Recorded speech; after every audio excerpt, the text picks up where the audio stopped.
You have the questions, we have the answers. Welcome to AOSDCHANDLER, Assembly of Sound Doctrine Chandler. This is a YouTube channel dedicated to learning the ancient Hebraic mindset. If you have not subscribed, please do so. Make sure you comment, like, share, and hit the bell. Y'all have a blessed evening. Stay in shalom.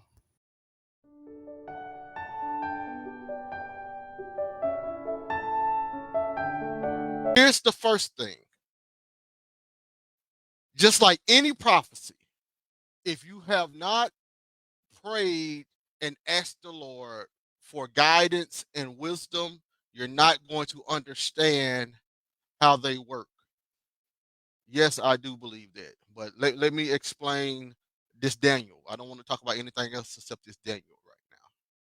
So we're going to talk. If you haven't prayed and asked the Lord to present this stuff to you, you're not going to understand it. You're not going to know it.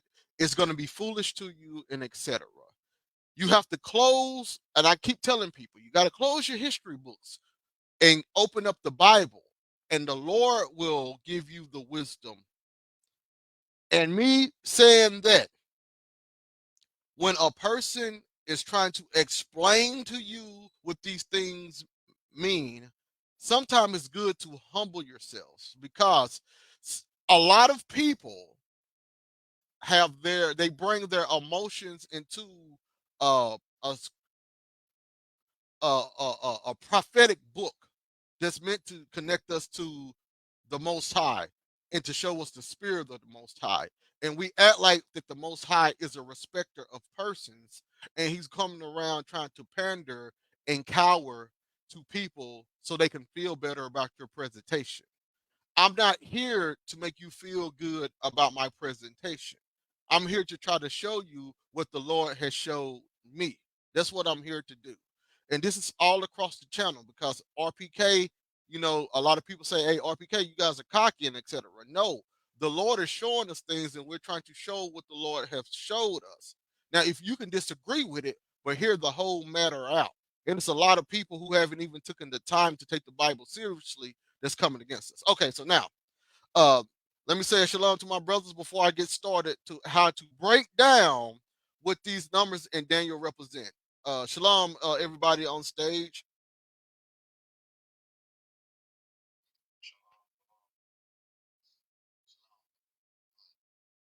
Man, I'm in there. I'm functioning about a 75% right now. We got a little crud going on in the house, but we're going to push through it. And you guys have already heard this, but I'm doing a refresher for some of the people on TikTok, because the people on TikTok, they're kind of suffering when we're dealing with these prophecies. So this is what this is for, and hopefully some of those brothers come in tonight. Now, to get started, I want to read Daniel 12 and 7, which states this. This is what Daniel 12 and 7 states, and I'm going to read what Daniel 7 and 25 states. This is where people start messing up what's going on in Daniel, because of the English rendering. And sometimes in English, we have one word that can mean a variety of things. You know what I'm saying? We got that one word that has several definitions. So for each definition, you can apply that one word.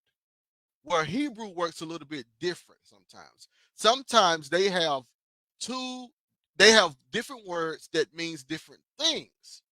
And what the English translators do, sometimes they don't look for a separate word, just like the Hebrews used a separate word, but the English translators be like, hey, that sounds similar to this, so I'm going to put the same English word there twice, even though it's two different Hebraic words. I'm going to apply the Western logic and use one English word that to describe those two different Hebraic words because they sometimes have a similar meaning. And this is one of the problems with people trying to decipher prophecy. Sometimes you do have to go into that language and find out what is being said. Because right here, let me read Daniel 12 and 7. It says, "And I heard the man clothed in linen, which upon the waters of the river, when he held up his right hand and his left hand into heaven, and swear by him that liveth forever, that it shall be for a time, times and a half. And when he shall have accomplished to scatter the power of the holy people, all these things shall be finished." All right, that's cool. Let me read Daniel 7:25. It states this: "And he shall speak words against the Most High, and shall wear out the saints of the Most High, and think to change times and laws. And they shall be given into his hand until a time and times and dividing of time." Okay. In English, it's shalom. What's up, cuz? But in English, it seems like they're saying the same exact thing. Time, times and a half, time, times and dividing of times. In the English language, it seems like these are the same exact equivalent statements. Here's the problem.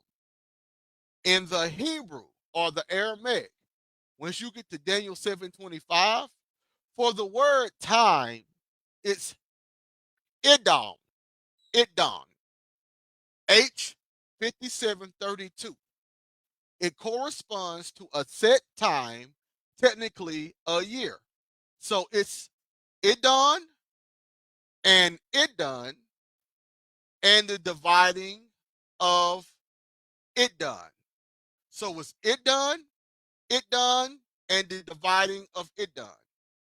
Once you go to Daniel 12, verse 7, it says, "For it shall be a time." The word there is not idon, it's moed. It shall be for a moed, moed, and a half or middle of a moed. So these are two totally different things in the Aramaic language, but in the English language, it's saying the exact same thing. And when people start trying to exegete what it means, they try to make it mean the same exact thing. So while Daniel was talking about Idons, or technically a year in Daniel 7, Daniel 12 is talking about the whole scope of the prophecy. And in the whole scope of the prophecy, he's telling people to use moeds. Moeds. He's not telling people to use idons or years. So when we come in and say, when people start trying to calculate stuff, that they're trying to use a year timetable and say from 66 or 70, no, Daniel has already explained the prophecies that he's laying out is for a moed, and a dividing of moed. And what people, the next question should be, hey, brother, what is a moed? Now, I'll probably do another lesson later on to break down moeds in detail. I already did a lesson a few months ago about them. So now I'm just going to give you an overall synopsis. A moed is God's appointed time. His moeds, the moeds that he gave to Moses, was called, or what they call, feast days. In fact, let me I got to show it Even though I'm not gonna get all the way into it, but just let me show you real fast. If you go to Leviticus 23, in English, it says this. And the Lord spake unto Moses, saying, Speak unto the children of Israel, and say unto them, concerning the feast, so these are the feast days, the feast of the Lord, which ye shall have proclaimed, holy convocations, these are my feast. So in English, it says feast. Once you go into the Hebrew, it states this: speaking to the children of Israel, and say unto them concerning the Moeds of the Lord, which ye shall proclaim to be holy convocations, these my Moeds. Moeds. The English translators translated feast, but they're in the Hebrew, they're Moeds. So just like the English translators translated the word times from Moed, here they're translating the word feast from Moed. So instead of making it mean the same exact thing, the English translators here use two different words for the same Hebraic word. So now feast are Moeds, times are Moeds. God's appointed time was God's appointed feast. So this is how you look at it. If you go to work, depending on how many hours you work, they usually give you down here in the South, Mississippi, if you work an 8-hour shift, they'll give you two 10-minute breaks and like a 30-minute lunch break.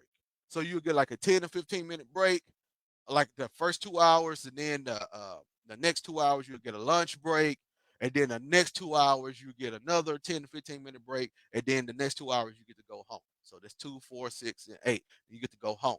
So each break time is the appointed time that you can leave your duty at work and do whatever your job says you can do. You get the freedom until it's time to come back to work. Those your lunch breaks and your little breaks between them are appointed times by the company for the company to allow you to do something. Now you have Moeds, are the appointed times from the Lord where certain things were going to be accomplished. So Daniel is about Moeds, appointed times dealing with the feast days. So once you pull out a calculator and start calculating without knowing what you're supposed to be calculating, you are automatically off. And this is why when we start talking about how the jubilees work and etc., people are not getting it because they're not understanding the Lord is working from the Moed calendar and not the Greco-Roman or whatever else calendar or calculator we want to use. The Lord has appointed times for everything. So the Lord doesn't have to work in chronological order because he has times set apart for each thing that he does. He set apart the time. So the time is calculated from the set apart times and not the chronological time. But if you haven't done this research to understand this, you're going to be lost. And when we try to correct it, people look at it as arrogance. No, you're off because you don't know what you're talking about. Sometimes it's good to just listen, take notes, pray, research what someone says, and then move forward. So now we understand we are dealing with Moeds. So when let me read it how Daniel should have wrote it. With the English translators, this is what they did right here. So this is what it should have said. And I heard the man clothed in linen, which was upon the waters of the river, which held up his right hand and his left hand into heaven, and swear by him that liveth forever. It shall be for a moed and a half. And when he have accomplished to scatter the power of the holy people, all these things shall be finished. So that's what it should have said. So now let's go into Revelation first, Revelation 11, where they start messing up.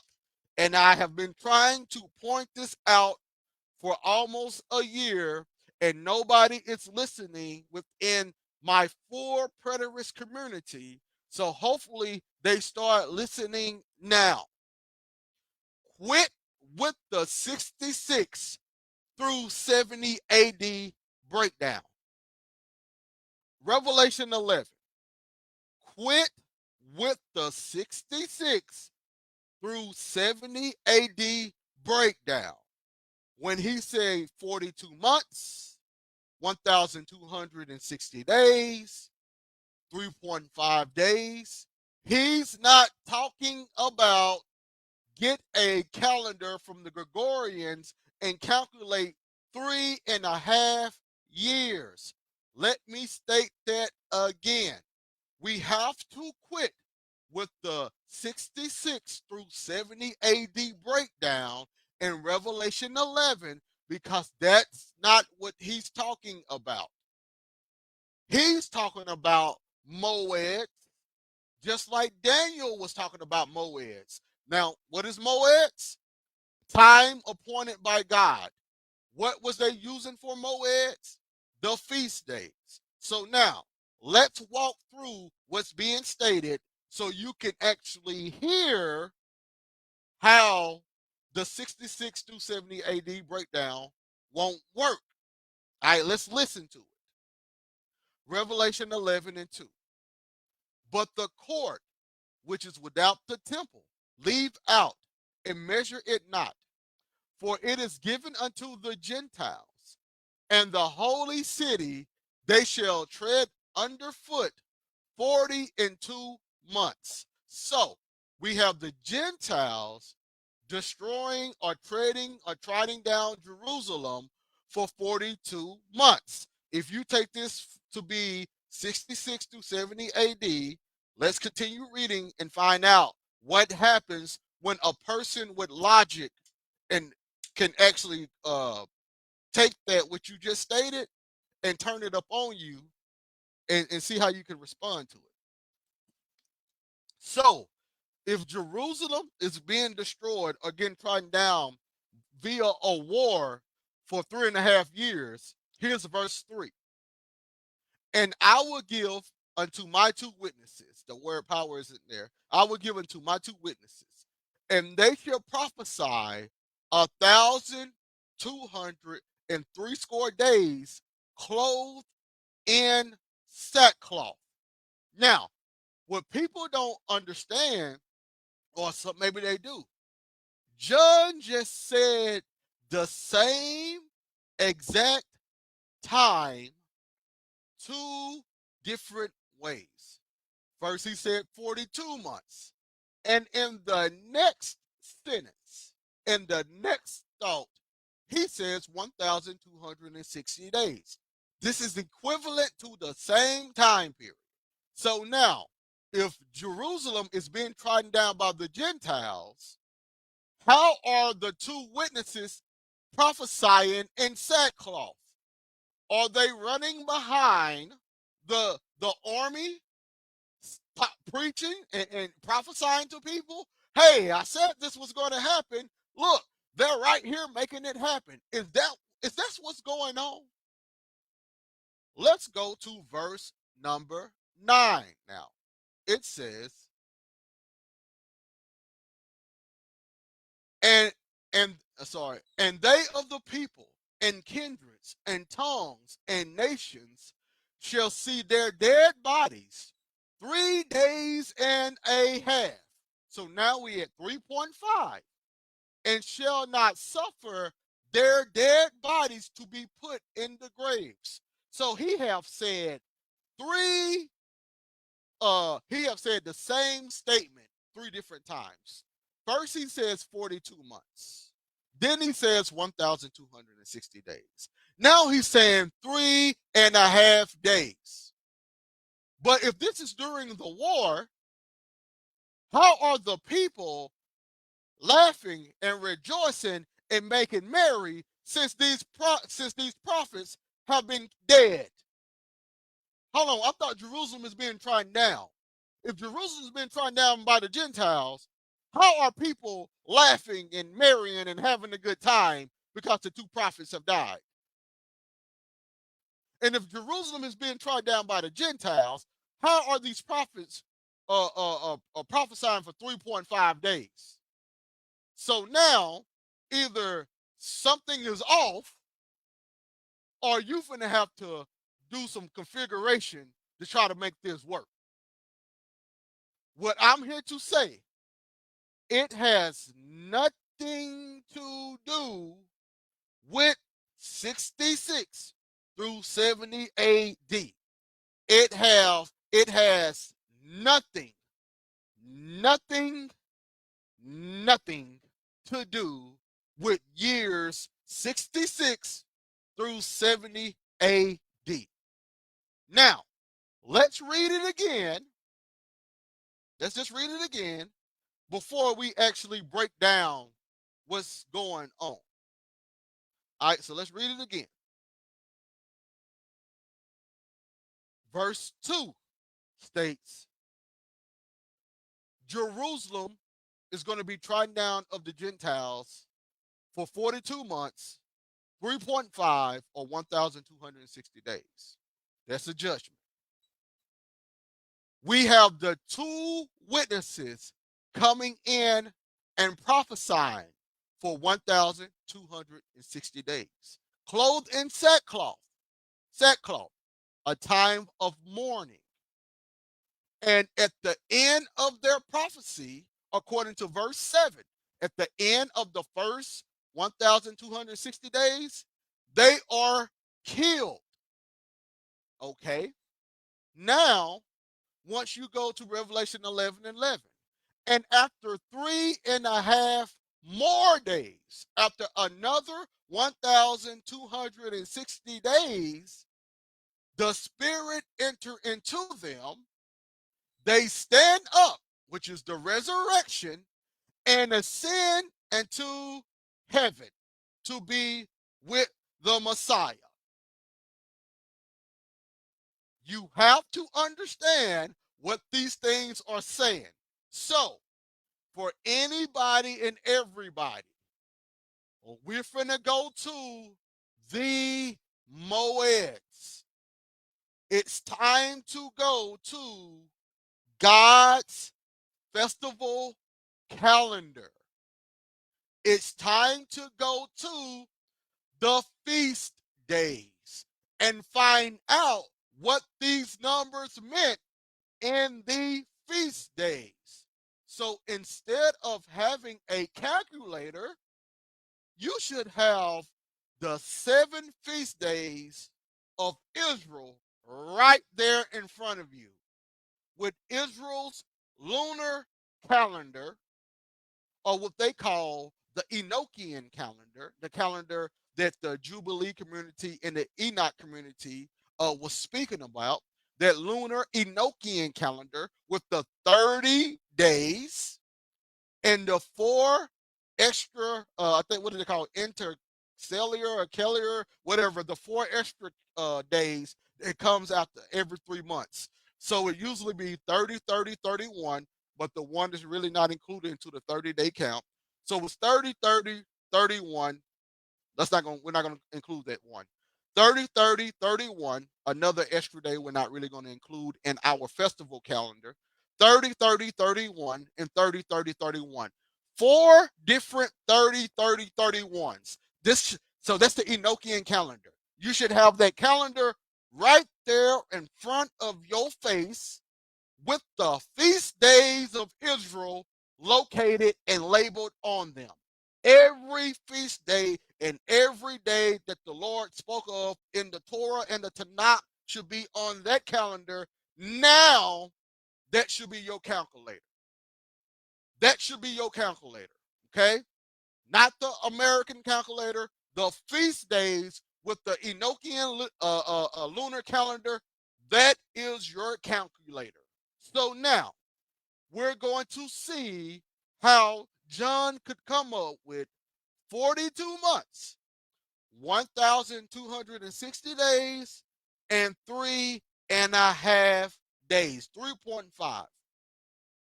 If you start on the first important Moed, which would be the Feast of Passover. Now, if you guys want to know, by the time we get to the first century on the BC era, the first day of unleavened bread and the Feast of Passover, or the day before it, was used interchangeably. So Passover began on the 15th, not the 14th, by the time we get to the first century. But that's not even important. Right now, you're going to start at the 15th day of the first month, which they start calling Passover. That's going to be your first starting point. So, would you guys get look at this? If you start at that day, and if you go 1,260 days, if you go 42 months, or what the 3.5 days represent, guess where you will end? Let's see. I have it right here on my screen. It's 42 months, right? So for 3 years, 3 revolutions, that's 36 months. Okay? So 36 months, 3 years. We're on the same exact day. So that's 36, 37, 38, 39, 40, 41, 42.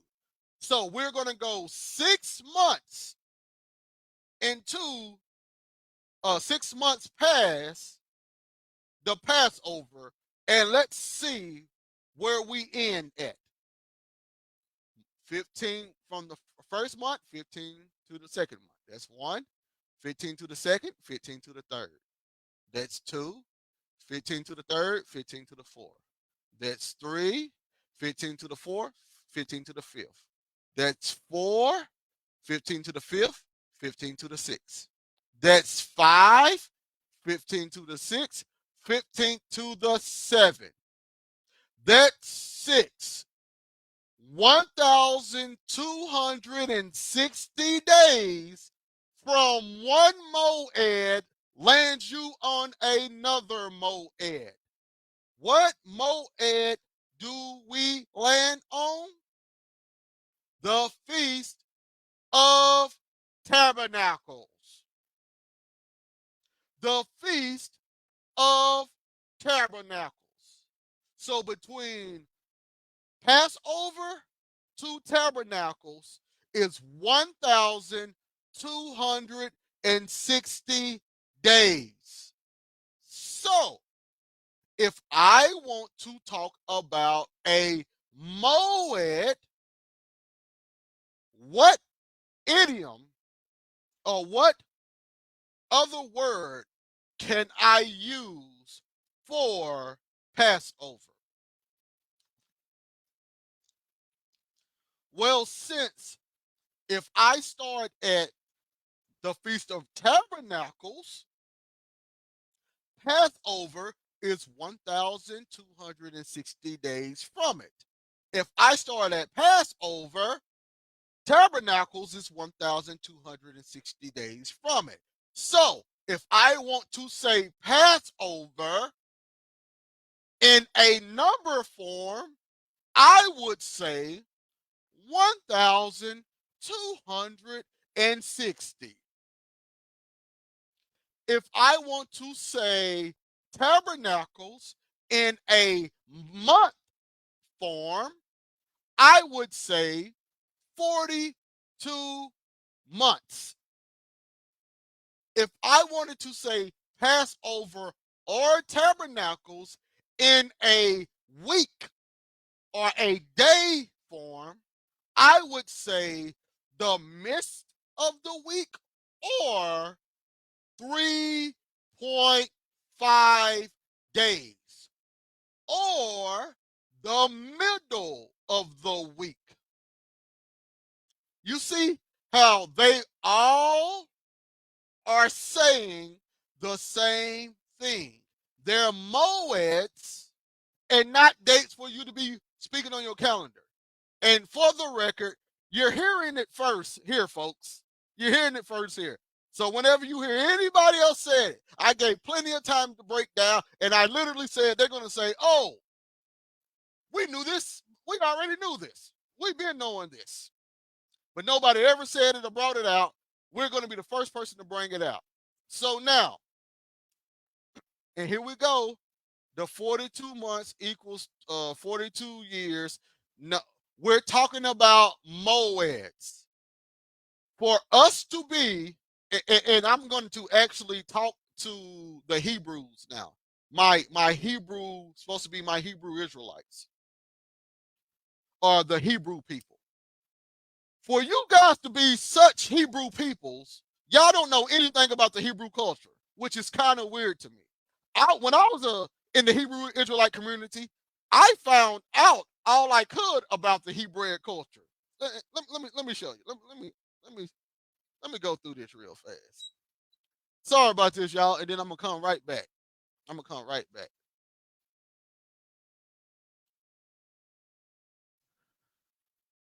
And I'm gonna need to get some tape. I just ripped my book. You see what this right here is?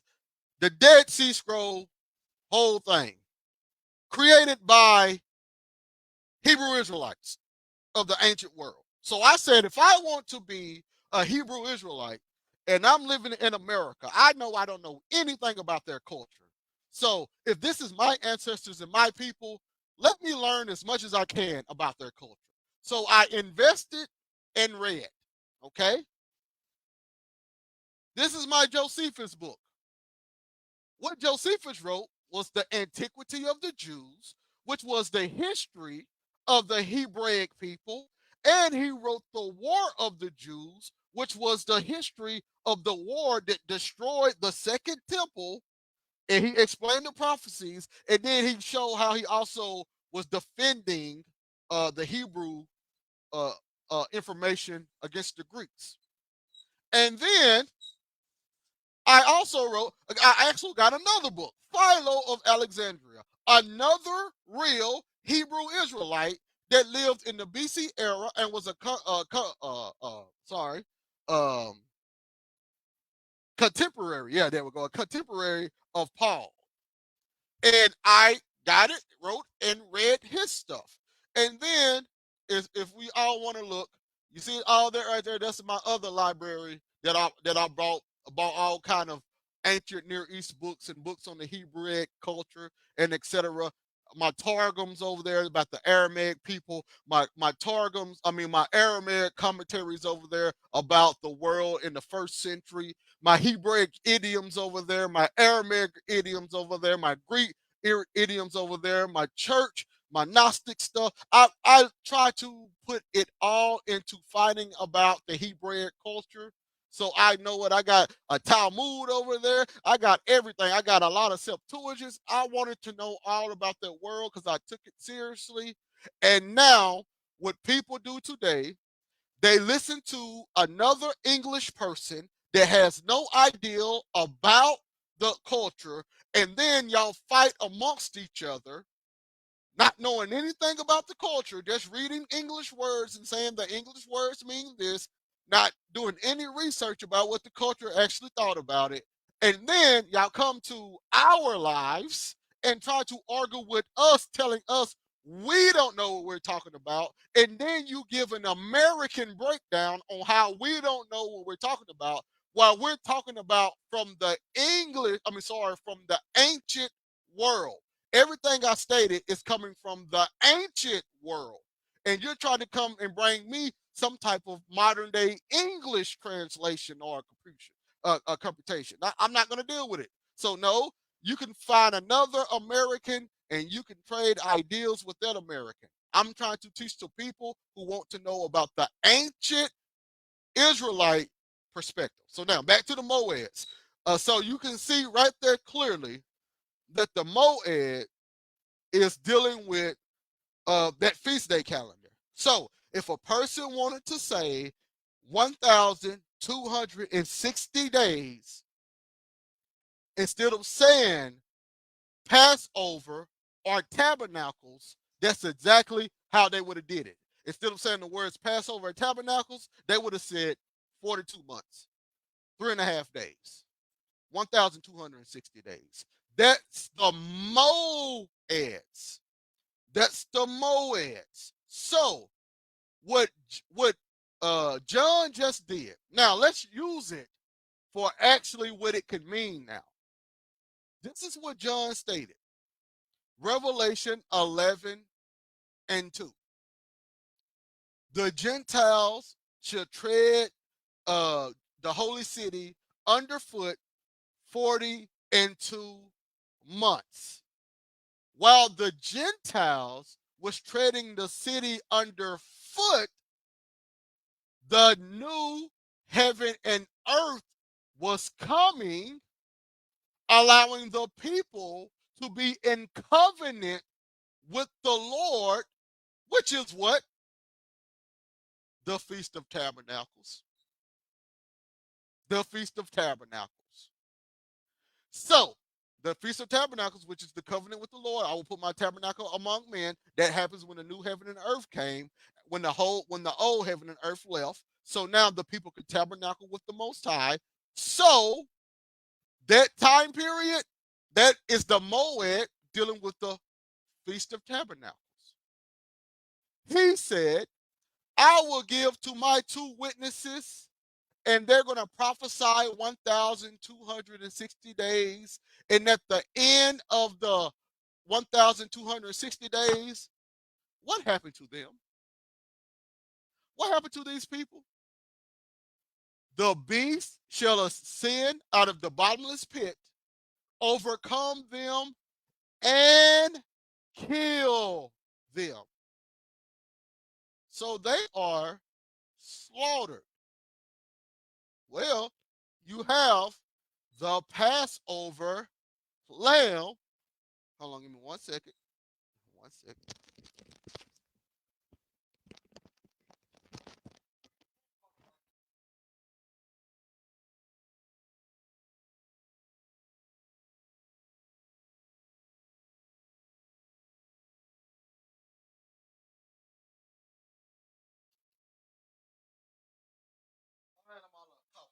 All right. So you got the lamb that's being slaughtered. You have the Passover lamb being killed. The people are being part of the body of Christ. They are being killed. They are being slaughtered as the Passover lamb. So now they are the Passover, aka 1,260 days, or the Passover Moed. Well, let's keep going on. After 3 days and a half, the spirit of life enter into them. They stand up or they sit up and go up into heaven where the Lord is, which is another reference to the Feast of Tabernacles.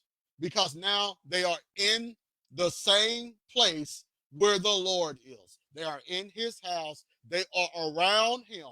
So now he's their God. They're his people. Once again, the Feast of Tabernacles. So John the Revelator has clearly showed the Moeds and what the Moeds in Revelation 11 stands for, which are the it's saying from the Feast of Passover to tabernacles, all of these things are going to be fulfilled uh, uh, soon.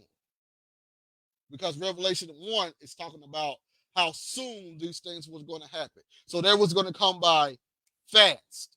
But the so he's actually saying all of these feast days are being wrapped up. So around the time of these feast days, expect something to occur. Because even though Christ fulfilled the spring feast, or was it the fall? I think it was the spring feast. But regardless, even though Christ fulfilled those, they kept practicing them year by year, all the way up into 70 AD. So now he's telling them around this time period, around this moment, expect something to happen. And if anyone don't understand, when did the Jews actually get locked up into the city? It was the Feast of Passovers. The last locking up of the Jews before Jerusalem was destroyed happened when? The Feast of Passover. So we can do this all day, every day. We literally can do this all day, every day. So now let's keep going on.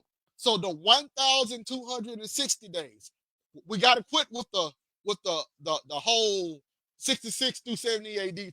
That's not what he's talking about here. He's using Moeds. He's using feast days. That's the calculator.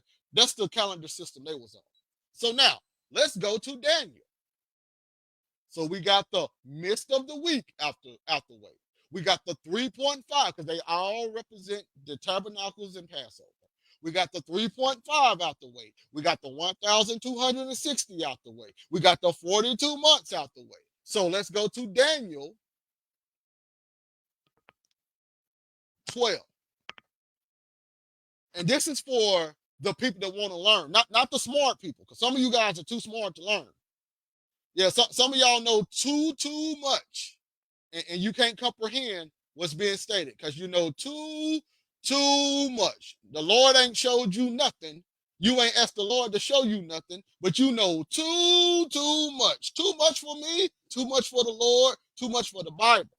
This ain't for y'all. This is for the people who humble and say, hey, let's see if what the message is correct or not. Let's take notes, and maybe I can try to dispute it later if I disagree with it. But this is Daniel 12 and 11. It states this. And from the time the daily sacrifice shall be taken away, and the abomination that make desolate set up, 1,290 days. So now we have a time period between the between the daily sacrifice and the abomination of desolation set up. Now, if you go to Daniel 9, 27, about that last week, that last 1,260 days, that last week, it stated in the middle of that week, the sacrifice and oblations would stop. According to Daniel 12 and 11, during that time period and the setting up of the abomination of desolation, it should take 1,290 days. Now, if you take that to be hyper literal, this is what you guys are saying if you take this to be hyper literal. In the middle of this week, which is 3.5, a 1,290 day occurrence is going to happen.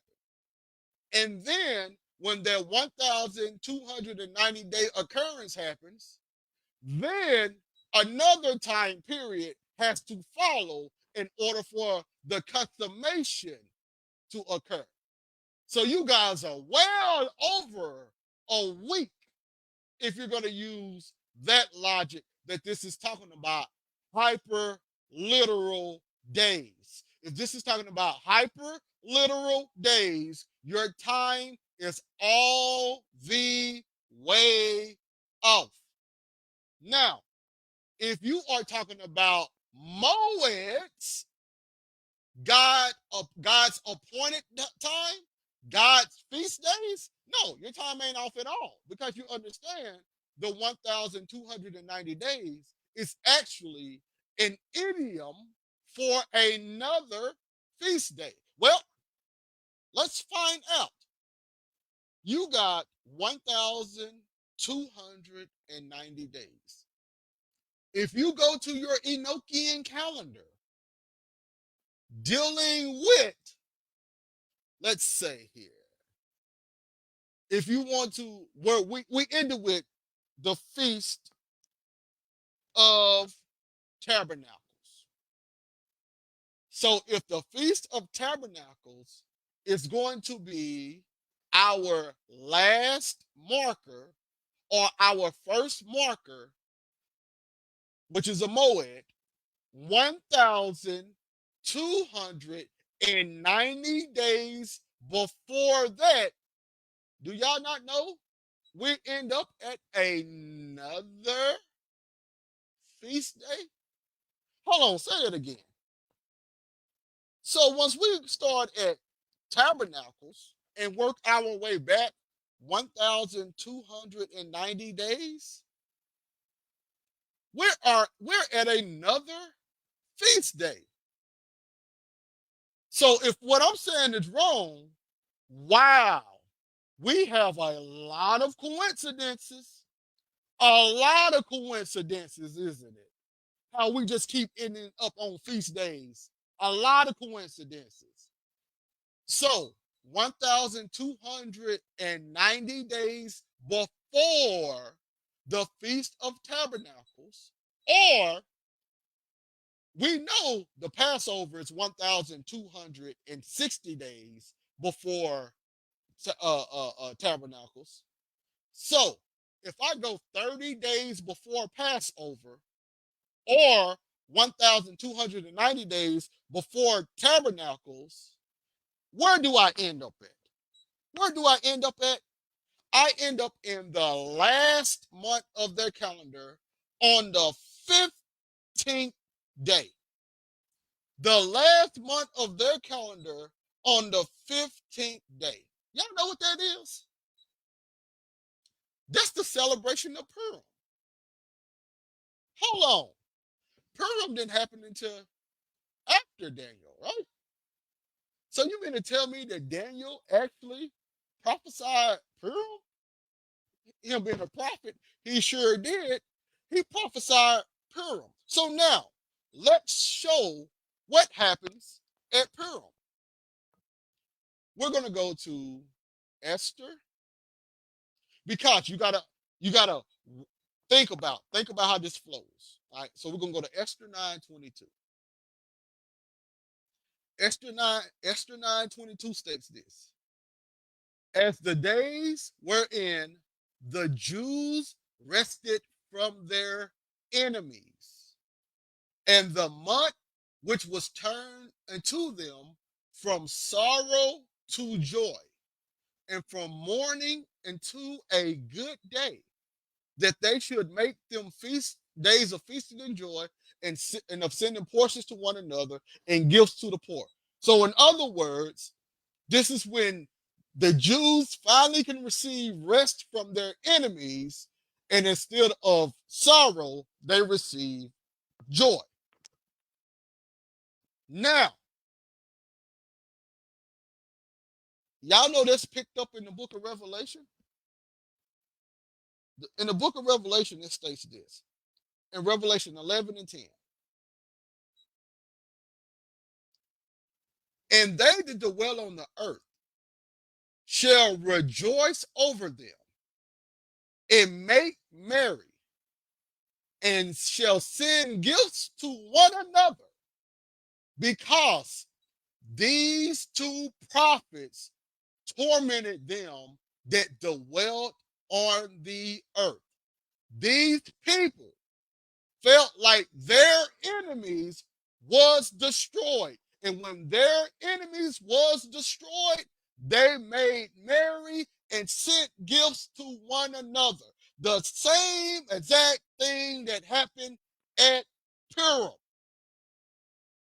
When their enemies was destroyed, so first of all, just showing this is talking about the Jews, but when their enemies was destroyed, they made merry and started sending food to one another. Here it says gifts, but it's the same thing. So you got to find out who are the enemies and who are not the enemies. And that reality is, we can bring that out later on. But so we have the idea of Purim in Revelation 11, another feast day, another appointed day, another Moed, and you go to Matthew 24. Matthew 24, 15 through 16. In fact, I'm not even gonna use what Christ stated yet. I'm gonna do that a little bit later on to show how it can work double time. So we're gonna go to Esther.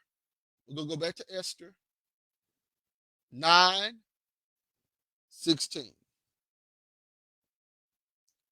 But the other Jews that were in the king's provinces gathered themselves together and stood for their lives and had rest from their enemies and slew of their foes 75,000, but they laid not their hands on the prey. 75,000 enemies of the Jews was killed. Well, you go to Daniel 9, and if Daniel 9:26, the sacrifice and oblation is going to cease, and something is going to follow that causes the overspreading of abominations. If Daniel 12 explains that this is where we're going to insert Purim, this is where we're going to insert the enemies of the Jews being killed, or a slaughter or war happening in the midst.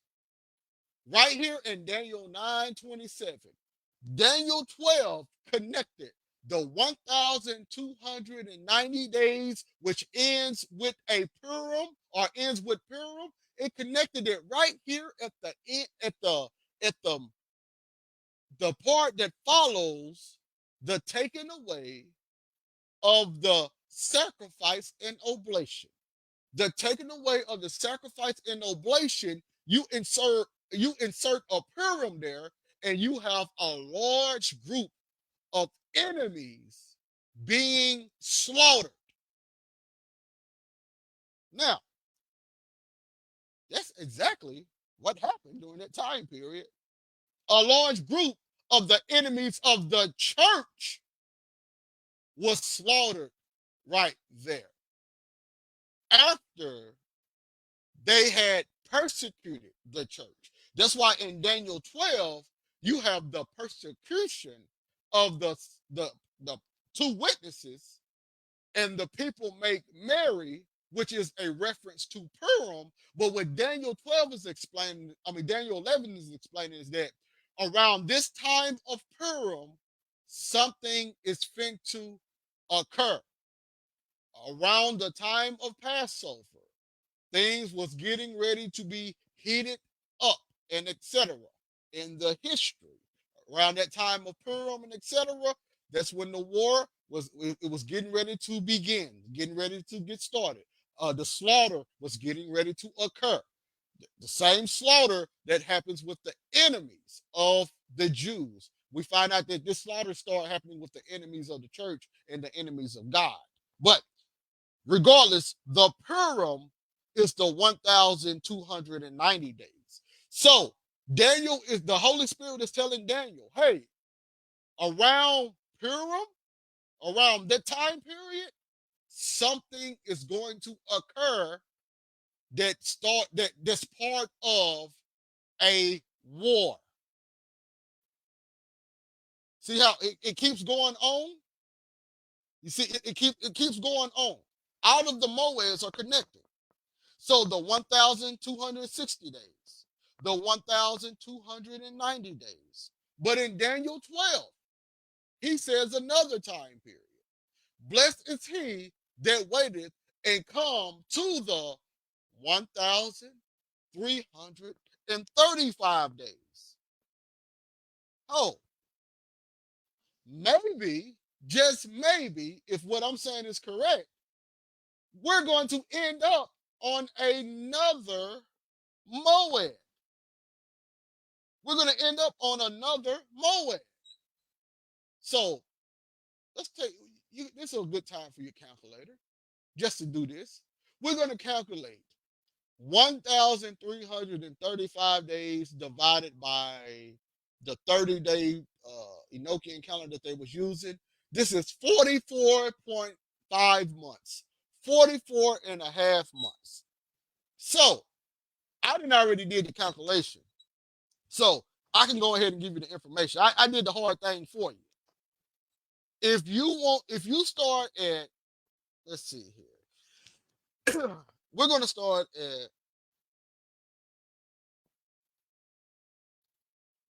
the 10th day of the first month. The 10th day of the first month. And we're going to see what we do when we count 44 and a half months from the 10th day of the first month. All right. So we already know 3 revolutions equals 36.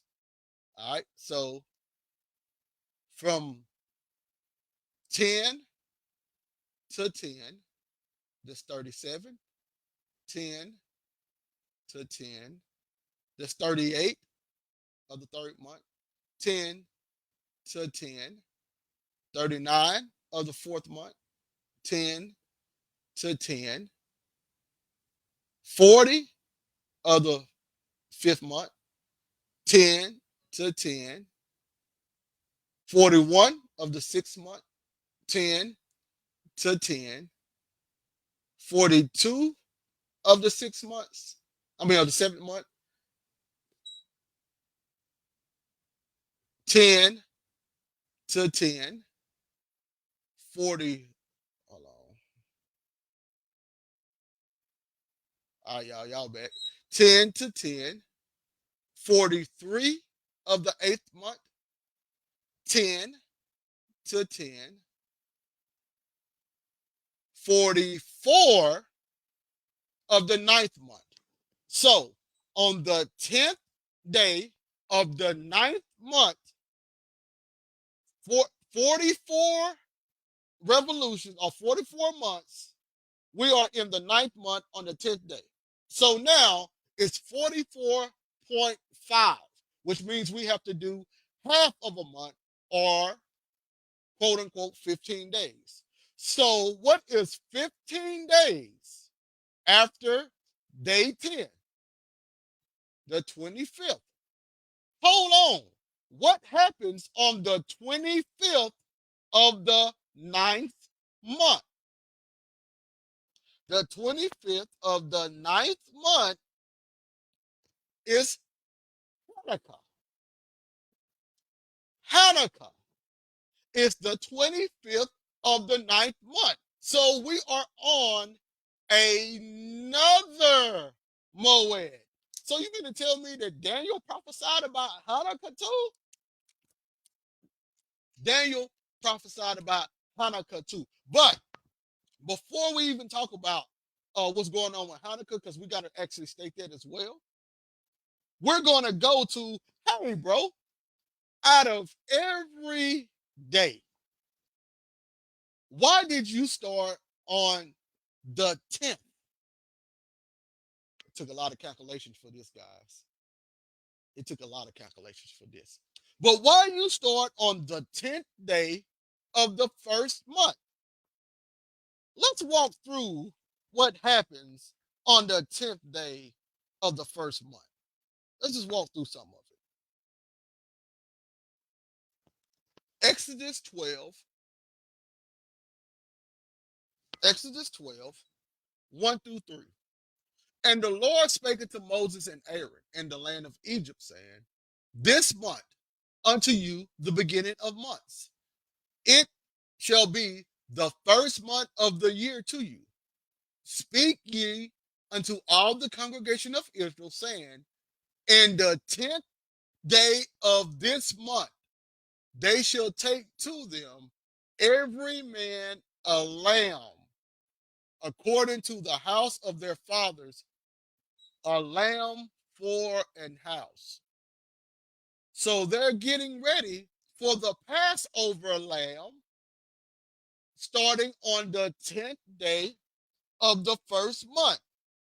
That's one. Let's go to Joshua. Joshua 4. Joshua 4, 14 through 19. And on that day, the Lord magnified Joshua, and we know Joshua is another name for Jesus, in the sight of all Israel, and they feared him, as they feared Moses all the days of his life. And the Lord spake unto Joshua, saying, Command the priests that they should bear the ark of the testimony, that they come up out of the Jordan. Joshua therefore commanded the priests, saying, Come ye out of Jordan. And it came to pass, when the priests that bear the ark of the covenant of the Lord were come up out of the midst of Jordan, the soles of the priest's feet were lifted up unto the dry land, and the waters of Jordan returned unto their place and flowed over all his banks as they did before. And the people came up out of Jordan on the 10th day of the first month and encamped in Gilgal in the east border of Jericho. So on the 10th day of the first month, Joshua is magnified. Another name for Jesus. Joshua is magnified. And Exodus, an Exodus occurs, allowing the people and the priests to walk through the waters on dry ground until they come over. And they're getting ready for the battle of Jericho, or the destruction of Jericho, to get their inheritance. So once again, we have in Exodus, they was coming out of Egypt. So this was an Exodus, or they didn't came out of Egypt, and etc. So this is an Exodus motif. Joshua has another Exodus motif. All of this is around, and Joshua is magnified, which is another name for Jesus, and Joshua is magnified, and in Exodus, the lamb is being picked out for the Passover. But let's go on. Let's go on. We're going to go to John. We're going to go to John 12 and 1. Then Jesus, 6 days before the Passover, came to Bethany, where Lazarus was, which had been dead, whom he raised from the dead. So 6 days before Passover. If we take Passover to be the 15th, 6 days before that would be 14, 13, 12, 11, 10, 9. 9. The ninth day of the first month. So 6 days before Passover, Jesus came into Bethany. So it's the ninth. All right. We're going to go to 12 and 13. On the next day, that's the 10th, much people that were come to the feast, because they was getting ready for the feast of Passover, when they heard that Jesus was coming to Jerusalem, took branches of palm trees and went forth to meet him and cried, Hosanna, bless the King of Israel that cometh in the name of the Lord. So, Jesus magnified on the 10th day of the first month. Jesus, as the lamb, is being prepared for the Passover on the 10th day of the first month. So all of these things happen on the 10th day of the first month, right? So once we find out what happened at Hanukkah now, we're going to go to Second Maccabees, Second Maccabees 10, 5 through 8. It states this. Now, upon the same day that the strangers profaned the temple, on the very same day it was cleansed again, even the 25th day of the same month, which is Caslu. It's the same month, it's the ninth month. So you see how they profane and cleanse the temple on the 10th day of the on the 25th day of month number 9. So the 25th day of month number 9, they cleansed it, right? And they kept the 8 days with gladness, as in the feast of the tabernacles, remembering that not long afore they had held the feast of the tabernacles, when as they wandered in the mountains and dens like beasts. Therefore they bear branches and fair bowls and palms also, and sang songs unto him that had given them good success in cleansing his place. They ordained also by a common statute and decree that every year those days should be kept of the whole nation of the Jews. So do y'all see how they use the things they did in the Feast of Tabernacles during Hanukkah, or the Feast of Dedication? So during Hanukkah, they did the same thing they did at Tabernacles, which was they sung the songs, they had palm branches in their hands, and etc.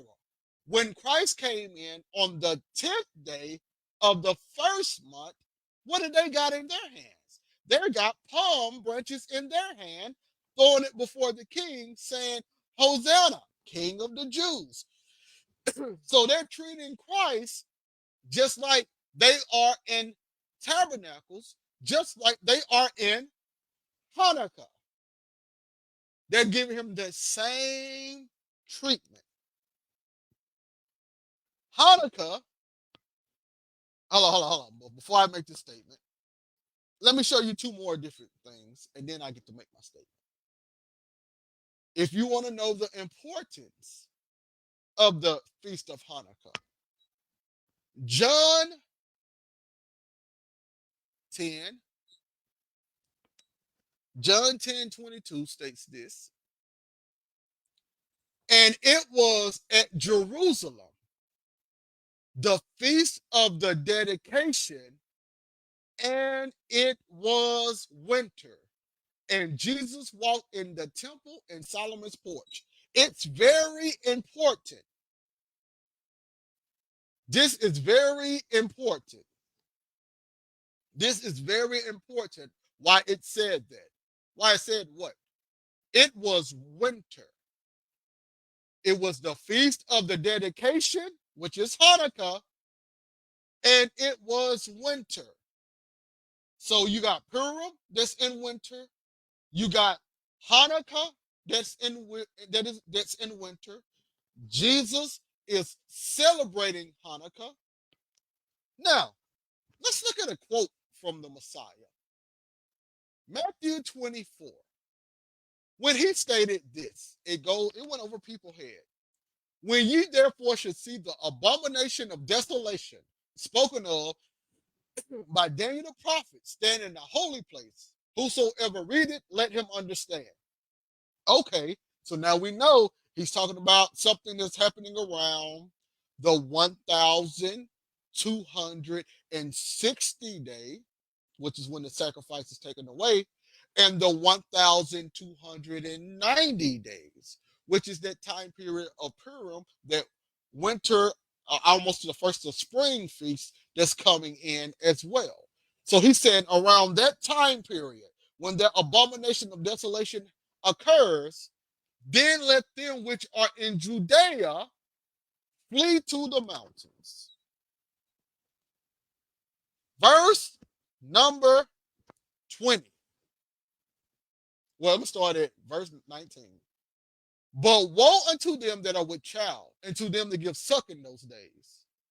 But pray ye that your flight be not in the winter. Now, why would he say that?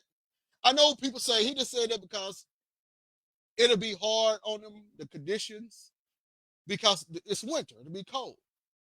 But think about it. Pray that your flight be not in the winter. Daniel has already he's already invoked Daniel. When you see the abomination of desolation spoken of by Daniel the prophet, so he has already invoked the 1,260 days, the 1,290 days, the 1,335 days. He has already invoked them. He says, pray that your flight be not in the winter. Why not in the winter?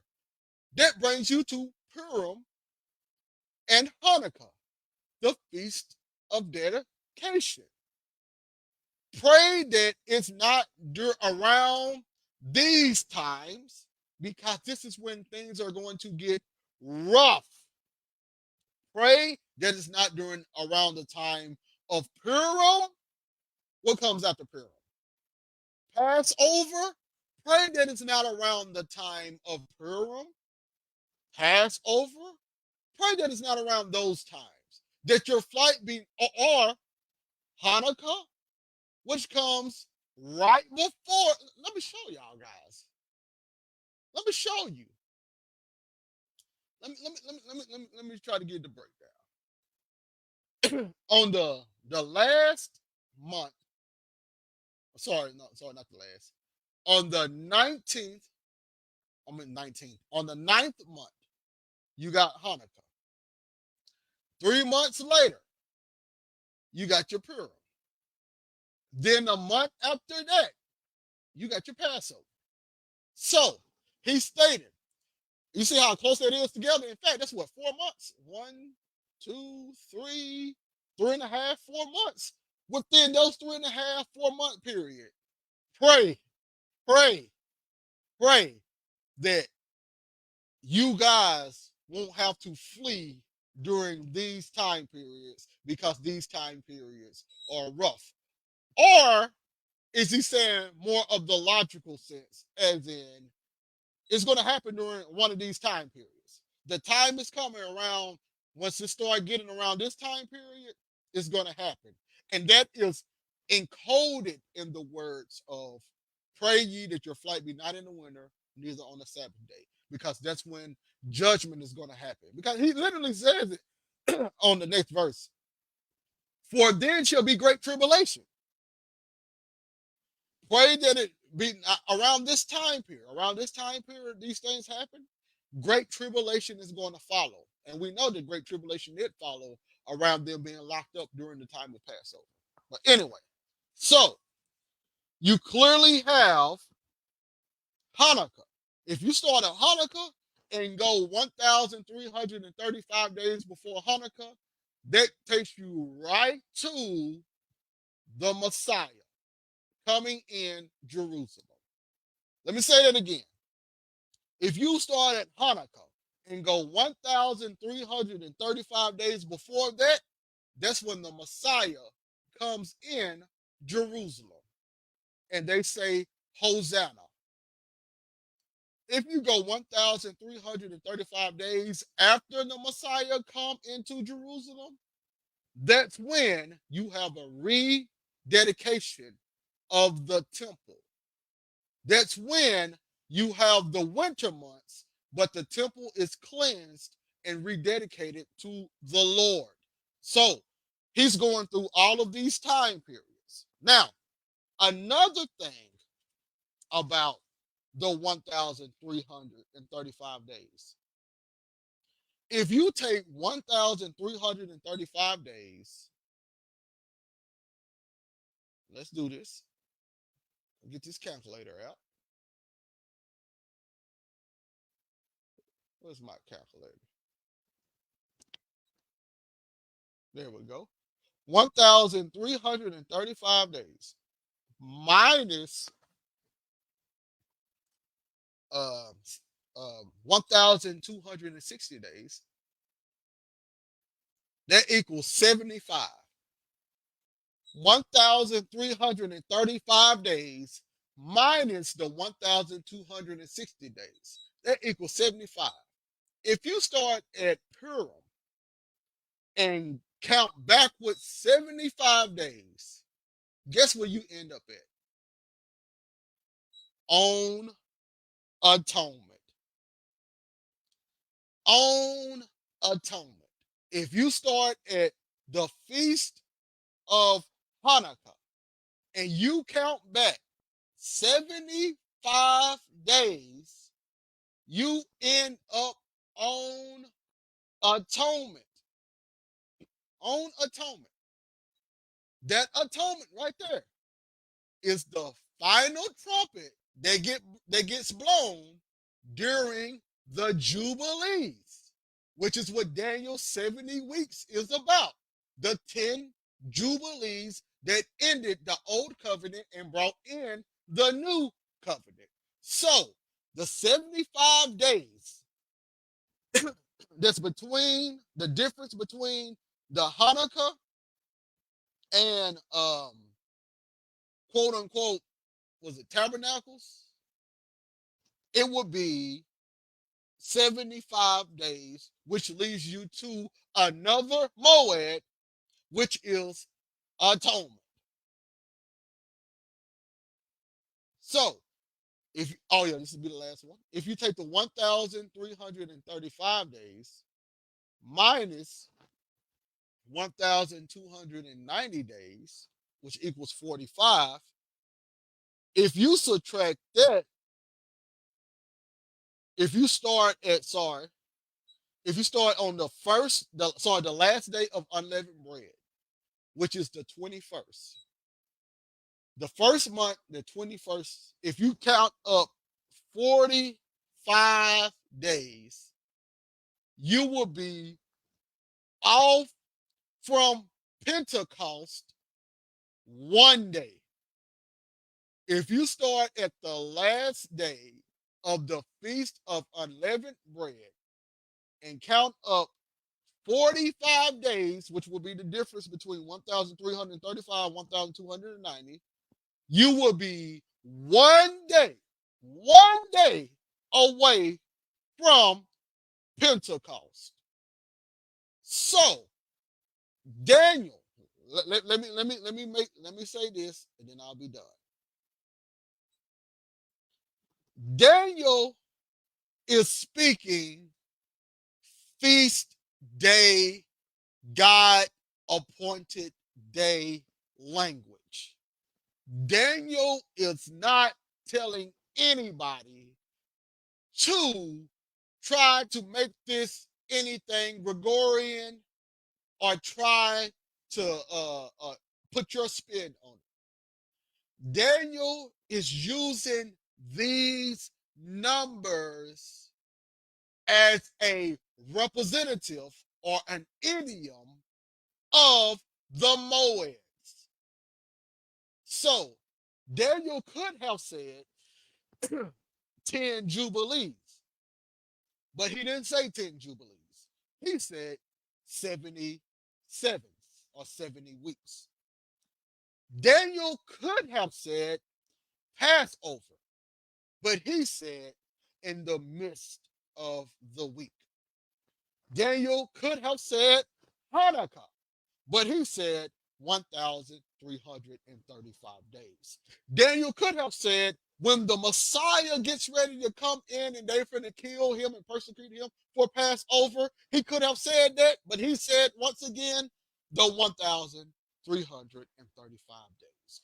Daniel could have said the things dealing with a, a, a, um, um, a Pentecost, but he gave them the 1,335 days and the difference of the 1,290 days. Let me keep going on. Daniel could have said Purim. There's going to be a time prophesied that they might call it Purim or they might call it this and that. He could have said that, but instead he said the 1,290 days. He could have said Passover or tabernacles, but he did not. He said the mist. John the Revelator could have said Passover or tabernacles. He said 42 months, 1,260 days, 3.5 or 3.5 days. So these numbers meant something to the Jews.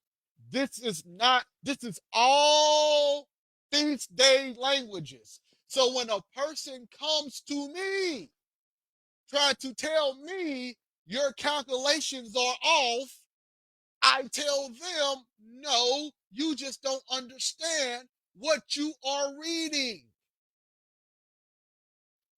It's not about someone being arrogant or all of that stuff. No, it's the truth. You don't understand what you are reading. You literally are looking at the numbers and trying to make modern day calculations. Oh, that equals 7 days. That equals 7 years. That equals that. That's going to take us from this year to that year. Meanwhile, Daniel was saying it's going to take us from this feast to that feast. Something is going to happen around this feast. Something is going to happen around that feast. So I hope that all you showing this, I'm right to the sentence. I don't know what I showed you. All I know is, and this is for the brother who said that. The things that I'm saying you did not say. You did not say. I allow everybody to respond. I did say that people are going to be like, oh, I knew that already. I did say that. I mean, I prophesied that. I actually got the video up already on my channel. We can go back and look at it. I said that people are going to say, I already knew that. And of course, people are going to say that. Oh, I already knew that already. But I also gave everyone an opportunity to tell me what it meant, make a video what it means, and etc. But now, since I, all praises to the Most High, have done all of the hard work because I want to bring the information to people for people to actually take what they know and expand it more biblically. That's the reason why I did it. I didn't do it to say if a person was right or wrong per se, because people are right or wrong about this information. But I didn't do it for a person to come back and say, oh yeah, I knew that already. Why come we ain't brought it to the masses? It's easy when a person does all of the hard work and the praying, the fasting, and the digging for a person to come back and say, after they bring the information out, yeah, I knew that already. So why you ain't help the masses? All I'm here is saying is that I have never heard anybody at any time break it down. Therefore, I ask the Lord to help me break it down. So now anybody that comes by later and say, oh, I knew it, I already broke it down, I don't believe it. And that's just me. And that's me being humble. And all I'm saying is we have to take a humble pill and actually learn. Quit acting like we're so knowledgeable, learn from people that knows more, and then take what they taught you and expand it out even more and give it to somebody else. That's what we're supposed to be doing. We're not supposed to be, oh, I knew that already, because you're lying. You're lying. So let's just do the right thing. Thank y'all all for listening in. Does anybody want to say anything on the stage? Thank y'all.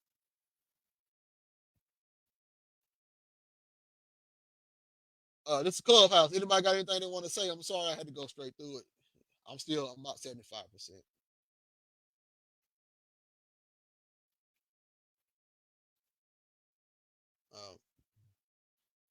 Um, anybody got anything they want to say?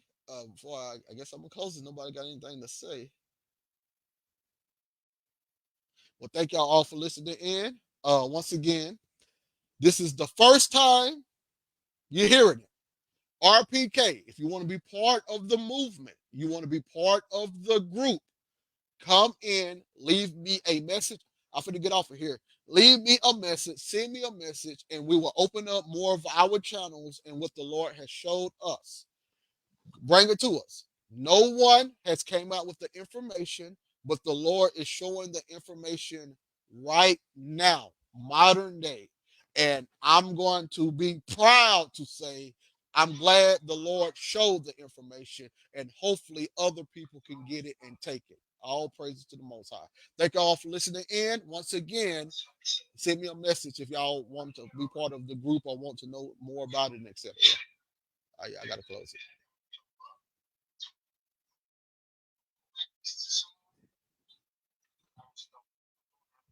And thank y'all on Facebook.